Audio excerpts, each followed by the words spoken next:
Mientras esperamos que la carguen, la presentación, muchas gracias primero por la invitación. Lo que les estoy trayendo es fruto un poco del camino que hemos seguido, y el grueso de las definiciones de hemorragia masiva se basan en conceptos retrospectivos, ¿no? Se dice que es porque una persona ha consumido 10 paquetes globulares en las últimas 24 horas, otros dicen no, es mayor o igual a 20 unidades. Luego salen los conceptos de 150 mililitros por minuto, gracias, los conceptos de velocidad, pero la verdad que es muy difícil poder cuantificar la velocidad a la que sale la sangre, y retrospectivamente realmente el concepto de hemorragia masiva pierde valor, ¿no? Entonces, las recomendaciones que quizás voy a vertir en esta exposición es fruto de las cosas que nos ha tocado vivir a lo largo de estos 10 años de práctica en el centro en el cual trabajo. Entonces, nosotros vamos a tener el concepto de hemorragia masiva por pacientes que se están chocando por la pérdida de sangre. Y la hemorragia masiva es la pérdida que compromete el estado de conciencia y pone en peligro la vida del paciente. Tan es así que en sala de operaciones tiene la máxima prioridad de la atención en los casos en los cuales amerita. También, bueno, arriba el primer gráfico transita por todos los estadios de shock, y dentro de lo relacionado a la liberación de los patrones moleculares asociados al daño, hay una serie de moléculas que se van a ir generando que causan una inflamación mayor del endotelio.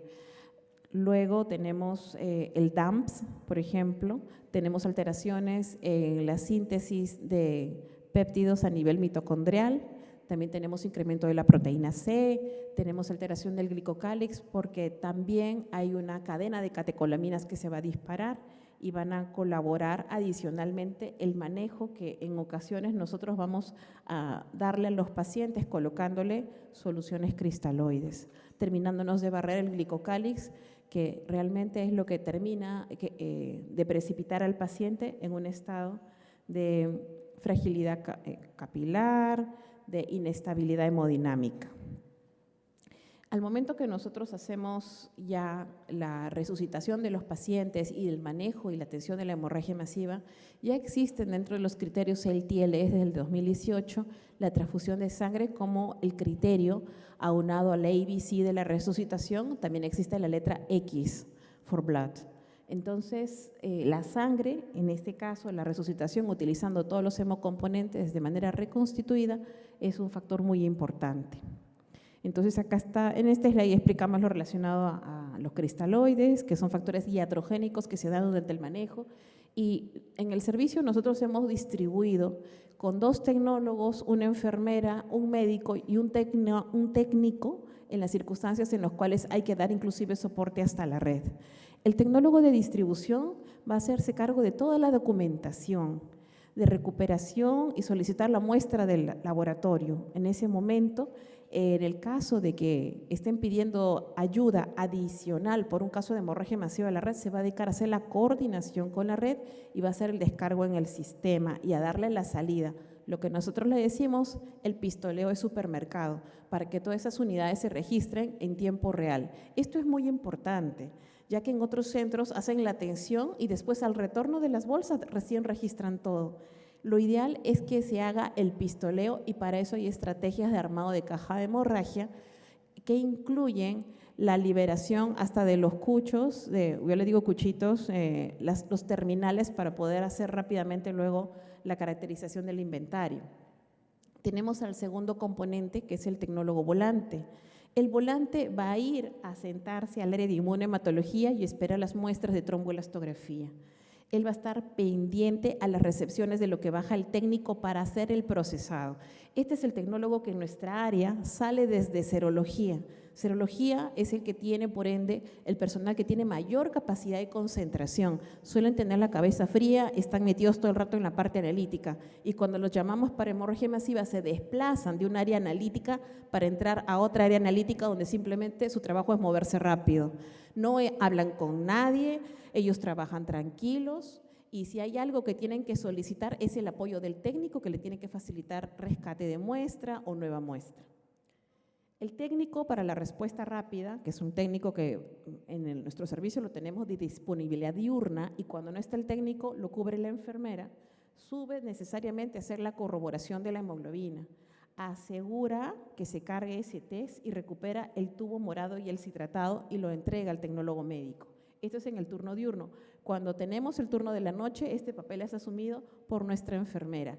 Cuando adicionalmente tenemos un llamado de hemorragia, por ejemplo, o sea, del Callao, de alguna de nuestras otras centros en los cuales hay una hemorragia, se añade un segundo técnico, que es el de empaque. También puede ser un tecnólogo, tiene que ser una persona que arme las cajas, rescate los gel packs y empiecen a coordinar los taxis. ¿Por qué? Porque toda esa sangre que se está preparando tiene que irse. Entonces entra uno más. Eso se llama proceso productivo. Nuestra enfermera, porque nuestro servicio tiene enfermeras, va a hablar con sus pares, corroborar información, identidad del paciente, ubicación del paciente y dónde es que está ubicado para luego coger la ruta hacia la sala de operaciones para la cirugía de contención. Son las primeras en llegar al lado del paciente. Tienen que pararse al costado del médico, muchas veces médicos jóvenes que nunca se han enfrentado a un cuadro de hemorragia masiva y le dan al asistente tranquilidad. Doctora, no se preocupe, que no me acordaba cómo activar la hemorragia masiva por perifoneo, por eso llamé al anexo. Doctorita, no se preocupe, yo estoy aquí, yo le voy a ayudar. Eso, aparentemente tan sencillo, ha sido causa de que muchas veces nos feliciten y el servicio se ha ganado 3 premios por ello en relación a lo que es seguridad al paciente. ¿Por qué? Porque el enfermero, al ser empático y al moverse rápidamente, llevando todo lo que tienen que llevar para transfundir, esto incluye bombas, calentadores sanguíneos, y se desplaza con 2 paquetes globulares de primera instancia, en lo que el resto del equipo prepara el cajón. Estamos hablando de un cajón grande, porque en el caso, por ejemplo, que sea un trauma, vamos a necesitar más que solamente 2 paquetes globulares en la primera hora. Para nosotros la principal alerta es o entra un paciente con un trauma evidente o es que ya estamos teniendo un consumo rápido y tenemos la alerta por parte del equipo quirúrgico. La enfermera nos tiene que dar el feedback, quiere decir que tenemos comunicación interna todo el rato del estatus, del nivel de hematocrito, hemoglobina de ese paciente, manda las muestras. La enfermera está arriba mandando las muestras y cuando no puede, entra con uno de nuestros técnicos en el turno diurno y cuando ya no puede más, en la noche se apoya con necesariamente alguien de laboratorio o inclusive con el mismo anestesiólogo, que es el que está más autorizado a manipular los brazos del paciente dentro del centro quirúrgico. El médico de banco de sangre también hace un aporte interesante. ¿En qué sentido? Nosotros tenemos que conocer todo lo que entra a sala, pero no solamente por procedimiento. Una nefrectomía no es solo una nefrectomía. ¿Qué tiene ese paciente? ¿Cuál es su tolerancia máxima de sangrado? ¿Cuánto es su índice de masa corporal? ¿Cuánto es el diagnóstico de fondo y cuál sería la causa final de una complicación? ¿Cuánto va a ser el tiempo quirúrgico? Las auditorías que hacemos nosotros son concurrentes y las reportamos a seguridad del paciente y formamos parte de la toma de decisiones de las juntas médicas de los casos que sabemos que van a sangrar o de los trasplantes que sabemos que sí o sí van a sangrar en sala. Activamos cuando es necesario el protocolo de hemorragia masiva. Particularmente me ha tocado hacerlo 2 veces conversando con el médico asistente que en ese momento se estaba desplazando de un hospital y estaba entrando con nosotros a nuestro centro y la paciente ya había dado a luz, pero teníamos síntomas que ameritaban la atención de una apertura de protocolo de hemorragia, pero nosotros lo hacemos consensuadamente con el médico asistente. El médico asistente a cargo del paciente, el tratante, tiene que saber que nosotros estamos para ayudarlos, para hacerles la vida más fácil y no entramos en discusiones porque generalmente esos pacientes suelen acabar siendo transfundidos cuando ya están complicados. Una cosa que tenemos que hacer es validar el proceso de hemorragia masiva, porque es fácilmente que puedan estar disparando el protocolo, ¿verdad? Pero el proceso validado de análisis retrospectivo involucra sentarnos con las especialidades involucradas, con el anestesiólogo, con el pediatra, con el médico de cuidados intensivos, y se hace una retrospectiva de que, para empezar, esto sí era una hemorragia masiva y, segundo lugar, por qué fue que llegamos a esa situación. Se traslada con el equipo de banco de sangre participando todos del código Omega. Cuando tenemos un código azul que se dispara por un infarto, nosotros inmediatamente entramos a la historia clínica a buscar qué más tiene ese paciente. no esperamos a que activen, sino que si yo ya veo que es un paciente que tenía plaquetopenia y estaba con un infarto y está entrando pues, a reanimación con unas plaquetas de menos de 10.000, yo ya sé que nos van a llamar. Y si están comenzando con catecolaminas por la reanimación, ¿qué creen que se va a disparar? Y si tiene insuficiencia renal, entonces, o falla hepática, ya sabemos que nos van a llamar. Entonces ya estamos preparados y cuando suena la alerta ya estamos con el elevador reservado. Entonces tenemos que estar todo el rato mirando de qué se trata las llamadas y de qué se tratan las intervenciones quirúrgicas. No podemos tener procedimientos quirúrgicos que se realicen en el centro y que nosotros ignoremos. Y no solamente el nombre del procedimiento, sino el diagnóstico. Como ven, esta charla yo la he configurado más desde el punto de vista de cómo gestionamos la hemorragia y cada uno de nosotros tiene un orden, tiene una importancia y una razón de ser en el trabajo en equipo. Esto de acá es desde el extrahospitalario. Cuando llegan en ambulancia nos tienen que avisar los primeros 30 minutos, los 30 minutos antes de entrar a la emergencia. Nosotros ya tenemos que tener la característica de quién está entrando cuando pesa, lo mismo que si fuéramos un emergencista, porque tenemos que estar esperando al costado del emergencista con nuestra cajita y con nuestro tomador de muestra de laboratorio. Así estamos. Y también está el doctor y cuando entra dejamos naturalmente que primero entre el especialista emergencista, luego entra el laboratorio y luego con laboratorio entramos nosotros, porque aprovechando la canalización de la enfermera, de ahí sale para todos. Y esto no es producto pues de una armonía mágica, esto es producto de simulacros, de trabajos que nos ha tocado hacer in situ con estos pacientes. Entonces, ahí viene la primera pregunta, ¿qué quieres que haga tu servicio de sangre? Seas un centro 2E especializado o un 3.1 o un nivel 4 o un nivel 2. Si tú tienes un 2E especializado, ya maneja banco de sangre. Entonces, si manejas en turnos diurnos, tú tienes que saber que ese banco va a responder a una necesidad. Si tú tienes una UBI, una UCI, una emergencia, una unidad neonatal, tienes que tener entrenado el personal en hemorragia masiva. Y no solamente de letra, sino de palabra y de acción. Tienes que conocer cómo vas a armar tu cajita. Si vas a manejar pruebas viscoelásticas, es mejor que las tengas dentro de tu laboratorio y no las tercerices. No tercericen la tromboelastografía. No, que la clínica tal me lo va a vender, me lo va a pasar como un favor y estoy adivinando en qué momento me hacen la corrida. Por favor, no hagan eso. Yo no defiendo ninguna marca. Naturalmente, ya he revisado las dos variantes nuevas que han salido de tromboelastografía ahora que se van a comercializar, se los digo, aunque me vuelva impopular, no me gustan, porque han anulado la cantidad de canales y la posibilidad de elegir el reactivo que tú vas a utilizar. A mí no me gusta que me automaticen los procesos, nosotros tenemos que pensar lo que vamos a trabajar, y si tiene 2 canales, me sirven a mí para 2 pacientes, ¿ya? Si nosotros queremos ir a un helicóptero, si queremos trabajar en una ambulancia como si fuera Estados Unidos, perfecto, pero que antes exista la norma. Si no, eso solamente es sueño de opio y no lo van a poder ejecutar. Entonces, si ustedes tienen la posibilidad de implementar una prueba viscoelástica en su centro, no lo duden, les va a salvar la vida y les va a ayudar a trabajar más tranquilos y el inventario les va a durar más. Ok. Nosotros tenemos hasta 5 minutos para armar la caja de hemorragia masiva. Bajo reloj ponemos un simulacro, hacemos sonar una sirena de ambulancia y tiene que ser con ruido alto, porque tenemos que recrear el estrés. Entonces, esto que está acá lo teníamos en una pizarrita, de hecho todavía lo tenemos, son los tiempos transfusionales. Y ahí por ello pongo un mensaje, ¿no? No renieguen, que tengas un buen día. No reniegues, porque vas a renegar.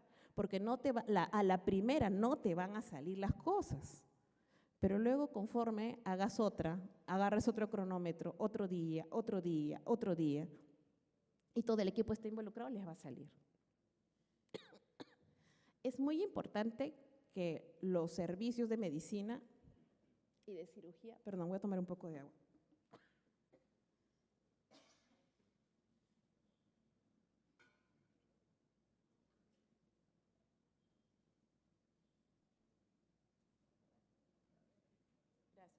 Es muy importante que los servicios de cirugía y de medicina conozcan los tiempos de ustedes de respuesta de una prueba cruzada completa, lo que implica el pretransfusional. Cuando nosotros hablamos de pretransfusional, la mayoría de los cirujanos dicen, estás mintiendo, se llama prueba cruzada. Yo sé, porque yo le he preguntado y el otro me dice que es prueba cruzada en mi otro centro. Yo le digo, doctor, ¿usted sabe que la prueba cruzada tiene varias fases y usted sabe que hay que hacer un estudio pretransfusional completo? Esa parte no les entraba.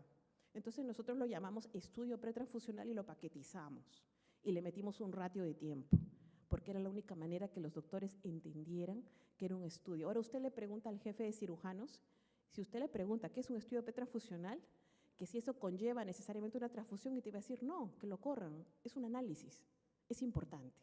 Entonces, eso nos ha llevado tiempo a educar. Todos tenemos que hacer, me parece, lo mismo. Esa tarea con los centros quirúrgicos es valiosa porque nos ha ayudado a estar asequibles. Después tenemos que levantar encuestas. Yo les digo, ¿no? Ustedes tienen que atender en 5 minutos, porque yo caminando me hago 5 minutos. No, luego pasamos una encuesta. En escalera, ¿cuánto tiempo se demora usted en llegar al centro quirúrgico? Porque yo conozco esa escalera y a lo mejor tiene un peldaño roto y a lo mejor se inundó y luego está resbalosa y luego se me ruedan. ¿Es importante si alguien se rueda la escalera en una emergencia? Por supuesto, porque es un trabajador, es una persona que va a quedar lesionada, que probablemente acabe con una lesión en la columna vertebral, que demore 2 meses en resolver. Y lo otro es, y la muestra se va a perder también, porque la muestra va a salir volando. Y lo tercero es que hasta que nos demos cuenta, el paciente se empeoró. Entonces, es importante que se haga el simulacro caminando. Y cuando yo inclusive he ido a revisar algunos centros que están en nuestra red, yo siempre insisto, revisen y aterricen su protocolo de hemorragia masiva caminándose, camínense la ruta que va a seguir su personal. Y si tienen personal nuevo que está en inducción y les va a tocar entrar a hemorragia masiva a apoyar, suban con ellos y caminen con ellos el primer día, toda la ruta. Van a ver de todo, van a ver a la enfermera que dice, ay doctora, tranquila, le digo, estamos subiendo recién, sí, pero, y algunos, ¿se siente el estrés? Sí, señor, se siente el estrés, porque inclusive hay que también hacer dentro de la exploración los puntos en los cuales van a encontrar stoppers. Alguien que cerró el servicio y a la hora que tú estás tocando el timbre afuera, todos están resucitando adentro, nadie te abre. Si tú no sabes cómo entrar con la puerta común que tiene ese servicio, te vas a quedar afuera y el paciente se va a empeorar. Entonces, todos esos detalles deben ser tomados en cuenta. ¿Qué población atiendes? ¿Qué tipo de centro vas a tener? Nosotros tenemos este centro, a mí me tocó trabajar acá, pero también tenemos que tener a nuestro equipo fidelizado con el proceso. No vale de nada un centro bonito si el equipo no es unido, no es cohesionado y no hay un sentido de trabajo en equipo. El trabajo en equipo acá es fundamental. Acá esta foto la hemos tomado el día de la acreditación ASI en el 2002, cuando alcanzamos el nivel platino, que es un nivel bastante bonito, y acá está el equipo de tecnólogos médicos y a la izquierda están las enfermeras con las que pasamos el ASI. Este es nosotros somos más de 35 personas en el servicio, pero acá está el grupo que ese día le tocó pasar la acreditación. Y al centro está la acreditación, un canadiense que se sacó la foto con nosotros porque le gustamos. El equipo de trabajo entonces para nosotros siempre debe ser multidisciplinario y ha crecido porque este slide ya es un poco antiguo. Ahora tenemos más enfermeras y tenemos más tecnólogos. Ahora, recordando, antes de llegar, retrocedamos un poco, antes de estarnos poniendo en la posición de que yo llego corriendo a atender, permiso, ¿cómo hemos organizado nosotros? ¿Cómo hemos preparado el campo para que dé fruto? Dándole a cada uno su tarea. El cirujano tiene una tarea, el anestesiólogo tiene una tarea. El cirujano va a rellenar el formulario de la orden transfusional. Y si no es el cirujano, es alguien que le reporte que sea su mano derecha del cirujano, pero la firma tiene que ser de él. Anestesiólogo carga reserva del estudio pretransfusional 96 horas antes. Este es un criterio canadiense. ¿Por qué? El grueso de nuestra población es multitransfundida. ¿Por qué? Porque es cáncer. Nosotros tenemos que trabajar con pacientes que se atienden por diagnóstico de cáncer en el grueso de los casos y también tenemos maternas. Entonces recuerden, los politransfundidos, las pacientes maternas y los pacientes oncológicos deben ustedes tener un conocimiento, un acercamiento de ese paciente idealmente hasta de 96 horas para ¿qué? Para encontrar unidades compatibles. Si tú tienes un centro en el cual tienes esta facilidad, pues se puede trabajar de una forma muy ordenada. Si no los puedes agarrar dentro de las 96 horas, está bien 72. El estándar canadiense para nosotros nos evalúa con 96.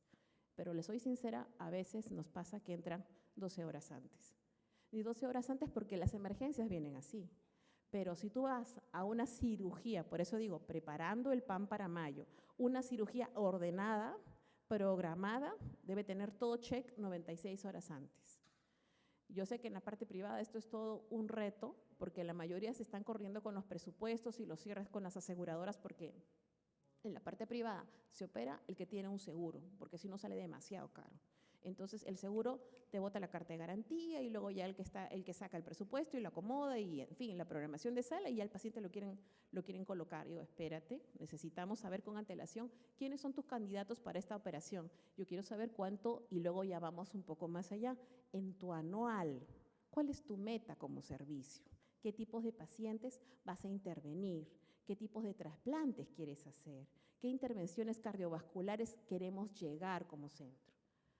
Luego, el banco tiene que confirmar una reserva en 24 horas y se mapea por norma el riesgo de sangrado. Todos los pacientes entran a una base de datos que nosotros manejamos y luego colectan los datos las enfermeras, por eso están ellas 24/7, y los médicos patólogos, porque todavía no nos decimos hemoterapeutas, como somos de ayuda al diagnóstico y somos patólogos, nos podemos programar solamente de hasta turno diurno de 12 horas, no más.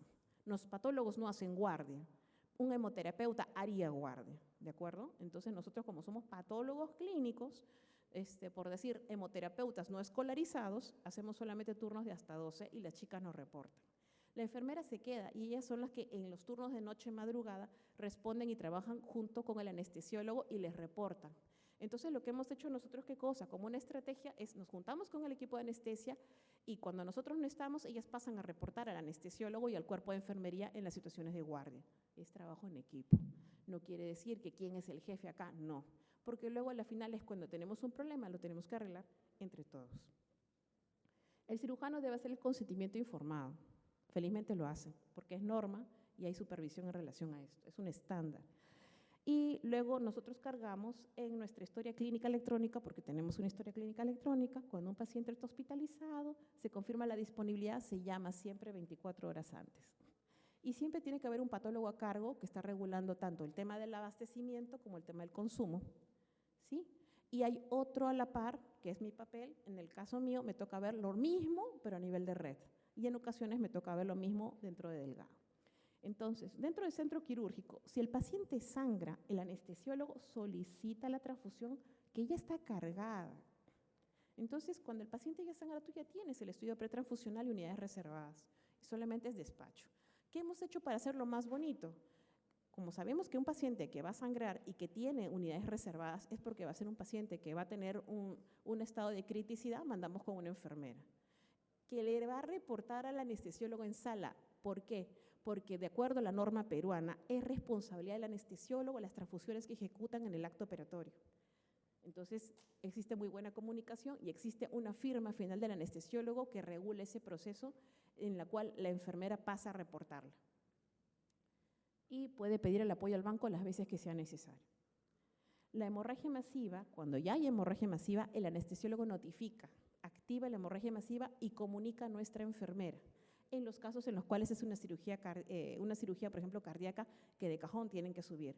Cuando es una cirugía que no estaba previsto el sangrado, pero sí mejor dicho, que el cirujano prefirió que no sangre, pero que nosotros ya conocíamos y habíamos hecho lo que llamamos una reserva interna, ¿sí? Reserva interna de unidades. Cuando ya las tenemos reservadas en interno, aceleramos el despacho. Y hay una manera en la cual tiene que hacerse sí o sí la activación, que después la vamos a ver. En el caso de los pacientes RH negativos, nosotros tomamos la cautela de que se firme un consentimiento informado para hacer el switch de RH positivo por negativo. Ya hemos visto en las anteriores presentaciones, tanto del doctor Oscar Torres como de Ana Claudia, en los dos casos de maternas es mucho más evidente la necesidad de cautelar las RH negativas.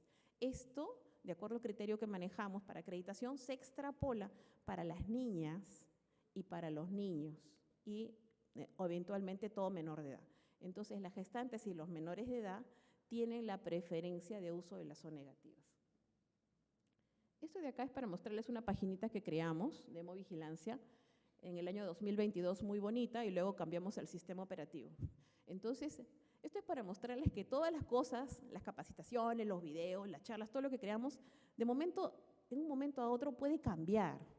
Esto ya no existe, soy sincera con ustedes, todo esto se cayó porque cambiamos el sistema operativo de calidad y tuvimos que volver a levantarlo.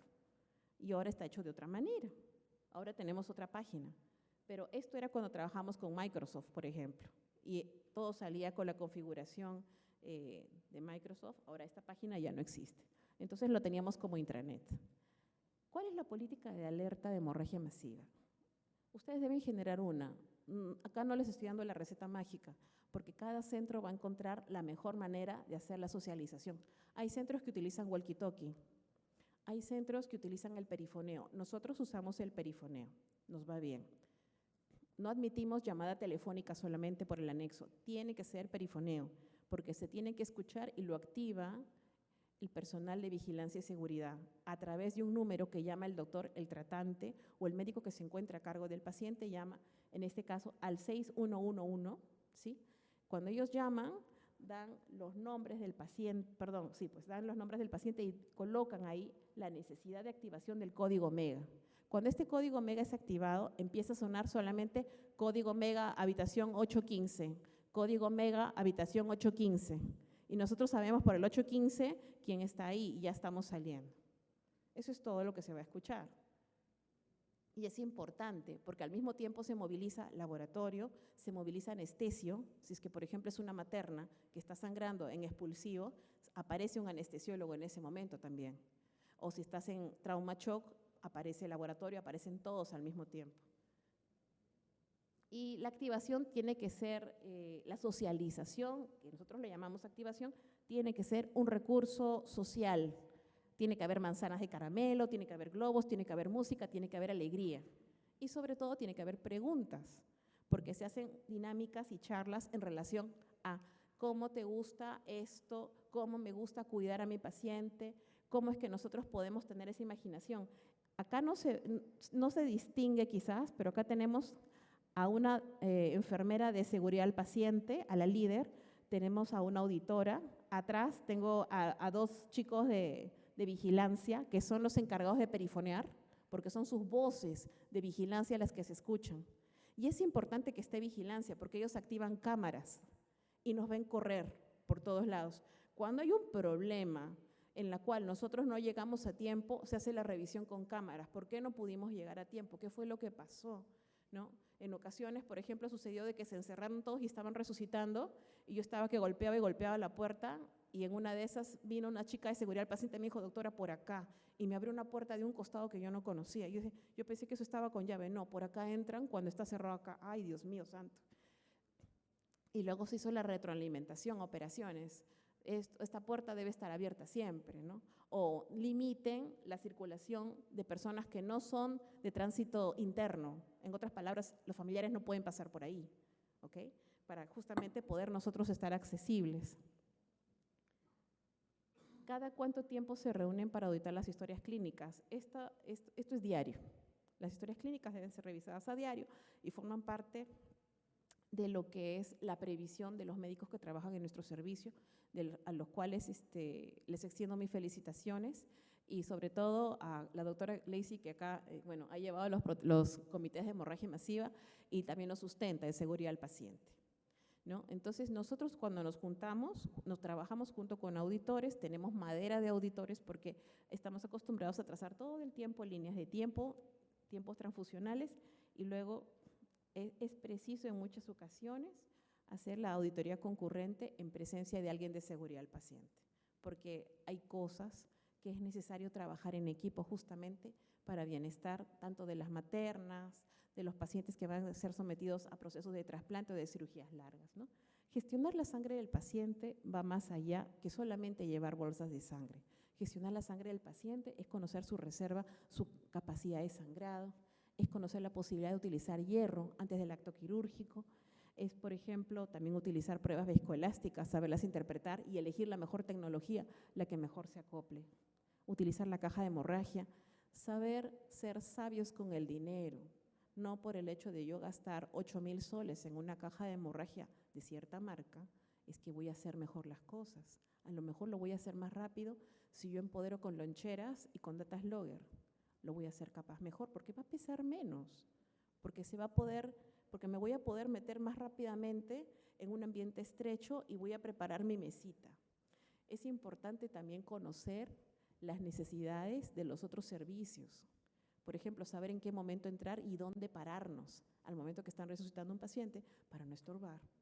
Todo eso es importante, ¿no? El uso de la cirugía extracorpórea, si bien es cierto, nosotros no la manejamos, tenemos que revisar que no hay hemólisis y hacer reuniones con las perfusionistas y con los equipos que dan soporte a los equipos cardiovasculares, lo cual es fundamental.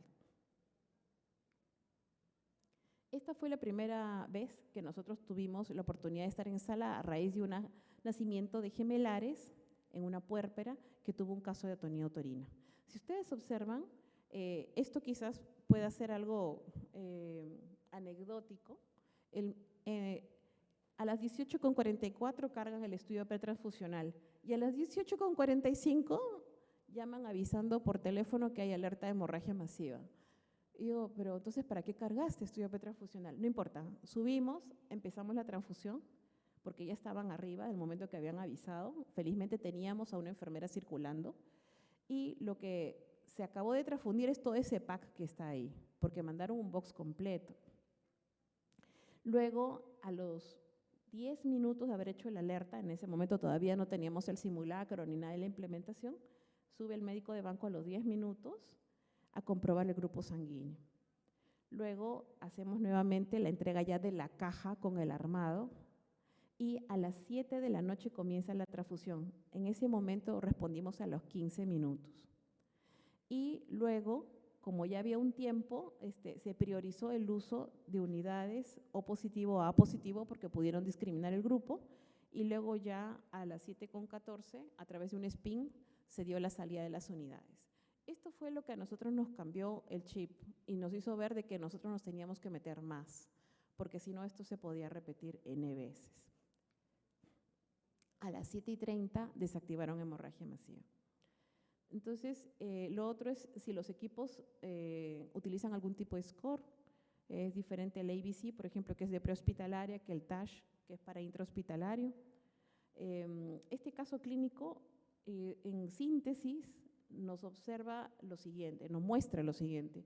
Si yo tengo un varón de 52 años que está alistándose solo para una nefrectomía, acuérdense, no es solo una nefrectomía, es un paciente varón de 52 años que va a una nefrectomía, ¿por qué? Porque tiene todos estos antecedentes.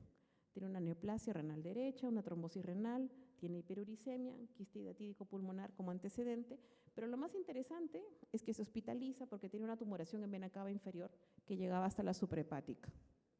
Entonces no era una simple cirugía de nefrectomía radical izquierda. Llega derivado de otro centro con una valoración de anestesiología de otro centro con nefrectomía radical izquierda. Al momento que lo transcribe y lo recibe el nuevo anestesiólogo, ya llega prácticamente 12 horas antes. Una tumoración que está escalando vena cava inferior y llega hasta suprahepáticas es una cirugía, se va a volver una cirugía vascular, sí o sí, con alto índice de sangrado. La volemia del paciente era 7.420 y habíamos calculado una pérdida hemática de 2.135.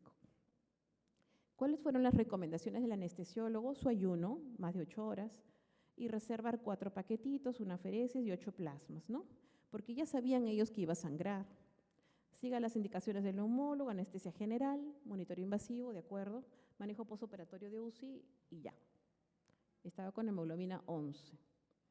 Este paciente salió bien, pero el sangrado fue de 7 litros, o sea, se exsanguinó.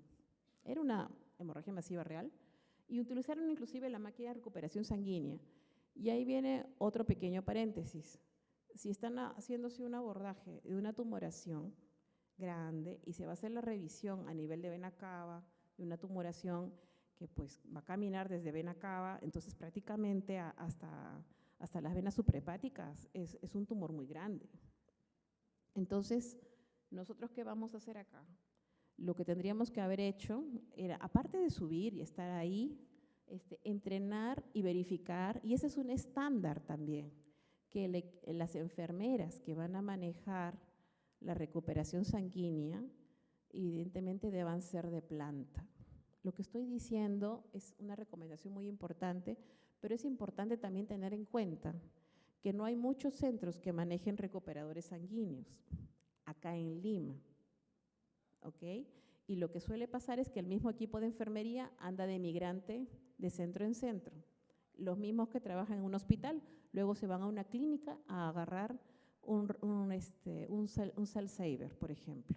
Y ahí hay una oportunidad muy grande con las enfermeras que transfunden, porque si nosotros vamos a integrar equipos transversales, multidisciplinarios, tenemos que tener gente entrenada en uso de rescatadores sanguíneos en cada institución. Yo sé que es un procedimiento que cuesta, que hay kits necesarios, pero necesitamos empoderar el uso de los cell savers. ¿Por qué? Porque un error en un personal que no esté adecuadamente formado, si no manejan bien el retorno de la sangre, se puede exsanguinar un paciente. En este caso, el sangrado fue porque la incisión era larga y el tiempo operatorio tampoco ayudó. Pero pudo haber sido un ejemplo de previsión de sangrado severo con la máquina de recuperación sanguínea también, porque es un factor que hay que controlar. Entonces, cuando vemos nosotros la acreditación, también es importante regular quién está manejando esa máquina perfusionista de circulación extracorpórea. Páseme, por favor, tengo que entrar a tomar muestras y tomamos muestras de la bureta para saber la sangre que está retornando al paciente y tomamos muestra también de la sangre que retorna al paciente desde el cell saver en este caso o del recuperador sanguíneo. Entonces, el procedimiento no era solo una nefrectomía, era una nefrectomía radical laparoscópica con linfadenectomía regional y trombectomía de vena cava y biopsia hepática. Ok, no es solamente la punta del iceberg, es con todo sale el paciente. Entonces, ¿va a sangrar? Va a sangrar. Entonces viene la segunda pregunta, si se dan cuenta, todos lo estamos viendo como preguntas. ¿Han revisado sus bombas? ¿Su personal está entrenado en el uso de bombas?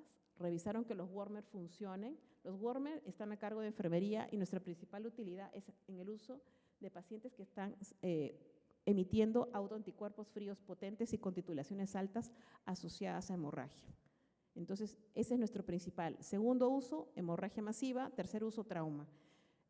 Cuidado con los blood warmers que quieren usar para pediatría. Si no tienen la presentación adecuada, lo que va a pasar es esto, émbolos, aire, le va a entrar a los niños.